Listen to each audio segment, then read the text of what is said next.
Welcome to epic पौराणिक tales. और आज हम बात करेंगे ध्रुव की। अब आप सोच रहे होंगे कि आखिर कौन ध्रुव, तो मैं आपको बता दूं कि हम उन्हें ध्रुव तारा कहते हैं। लेकिन उनके पीछे की आखिर कहानी क्या है, ध्रुव से ध्रुव तारा बनने तक की आखिर वो कथा क्या है, बहुत ही कम लोग जानते होंगे। लेकिन आज इस वीडियो के माध्यम से मैं आपको वो कथा भी आप तक पहुंचाऊंगा। लेकिन वीडियो में आगे बढ़ने से पहले प्लीज कमेंट बॉक्स में ओम नमो भगवते वासुदेवाय जरूर लिखिए, राइट इट डाउन नाउ। तो बढ़ते हैं वीडियो में आगे। स्वयंभू मनु और शत्रुपा के दो पुत्र थे, प्रियव्रत और उत्तानपाद। उत्तानपाद की सुनीति और सुरुचि नामक दो पत्नियां थीं। राजा उत्तानपाद को सुनीति से ध्रुव और सुरुचि से उत्तम नामक दो पुत्र उत्पन्न हुए। यद्यपि सुनीति बड़ी रानी थी, परंतु उत्तानपाद का प्रेम सुरुचि के प्रति अधिक था। एक बार सुनीति का पुत्र ध्रुव अपने पिता की गोद में बैठा खेल रहा था। इतने में सुरुचि वहां आ पहुंची। ध्रुव को उत्तानपाद की गोद में खेलते देख उसका पारा 7वें आसमान पर जा पहुंचा। सौतन के पुत्र को अपने पति की गोद में वो बर्दाश्त न कर सकी। उसका मन ईर्ष्या से जल उठा।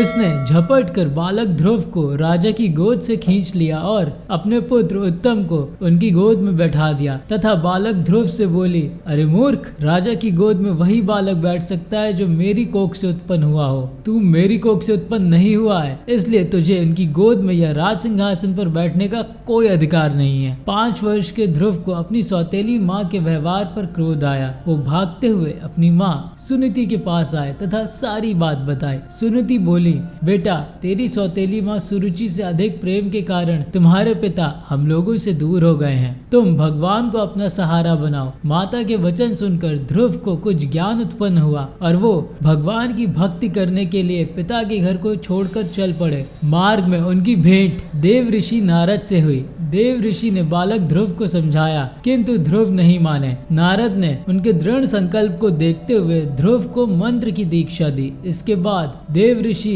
राजा उत्तानपाद के पास गए। राजा उत्तानपाद को ध्रुव के चले जाने का बड़ा पछतावा हो रहा था। देव ऋषि नारद को वहां पाकर उन्होंने उनका सत्कार किया। देव ऋषि ने राजा को सांत्वना दिया कि भगवान उनके रक्षक हैं। भविष्य में वो अपने यश को संपूर्ण पृथ्वी पर फैलाएंगे। उनके प्रभाव से आपकी कीर्ति इस संसार में फैलेगी। नारद जी के इन शब्दों से राजा उत्तानपाद को कुछ तसल्ली हुई। उधर बालक ध्रुव यमुना के तट पर जा पहुंचे तथा महर्षि नारद से मिले मंत्र से भगवान नारायण की तपस्या आरंभ कर दी। तपस्या करते हुए ध्रुव को अनेक प्रकार की समस्याएं आई, परंतु वो अपने संकल्प पर अड़िग रहे। उनका मनोबल विचलित नहीं हुआ। उनके तप का तेज तीनों लोकों में फैलने लगा। ओम नमो भगवते वासुदेवाय की ध्वनि बैकुंठ में भी गूंज उठी। तब भगवान नारायण भी योग निद्रा से उठ बैठे। ध्रुव को इस अवस्था में तप करते देख नारायण प्रसन्न हो गए तथा उन्हें दर्शन देने के लिए प्रकट हुए। नारायण बोले, हे राजकुमार, तुम्हारी समस्त इच्छाएं पूर्ण होंगी। तुम्हारी भक्ति से प्रसन्न होकर मैं तुम्हें वो लोक प्रदान कर रहा हूँ जिसके चारों ओर ज्योतिष चक्र घूमता है तथा